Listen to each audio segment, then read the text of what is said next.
மாநிலம் தழுவிய மாலை நேர ஆர்ப்பாட்டமானது நமது மாண்புமிகு முதல்வர் அவர்கள் எங்களுக்கு கொடுத்த தேர்தல் வாக்குறுதியின்படி எங்களை அரசு ஊழியராக்குவேன் என்று சொல்லி இதுவரைக்கும் 4 வருட காலமாக அதற்கான எந்த ஒரு இதுவும் முன்னெடுக்கவில்லை. அதற்கான இப்போ இந்த லாஸ்ட் காலத்தில் இருக்கிறோம். இப்போ கூட நாங்கள் வாங்கலைன்னா நாங்கள் எப்போ வாங்குறதுன்றதுக்காக அவருக்கு இதை நினைவூட்டும் வகையில் நாங்கள் ஒரு மாலை நேர ஆர்ப்பாட்டம் ஆரம்பிச்சிருக்கோம். இந்த மாலை நேர ஆர்ப்பாட்டத்தை பார்த்து அவர் எங்களை மாநில மையத்தை கூப்பிட்டு பேசணும். அப்படி இல்லைன்னா வரும் 6ஆம் தேதி அன்று மறியல் வச்சுருக்கோம். திருச்சி மாவட்டத்தில் இன்று 16 வட்டாரங்களிலும் இந்த மாலை நேர ஆர்ப்பாட்டம் நடந்திருக்கு.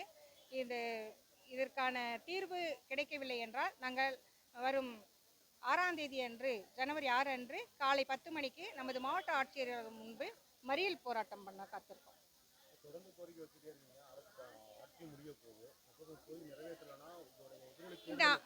இந்த தேர்தல் வரும் 6ஆம் தேதி அன்னைக்கு நாங்கள் நடத்தும் மறியலுக்கு அப்புறமும் அவங்க கூப்பிட்டு பேசலாம்.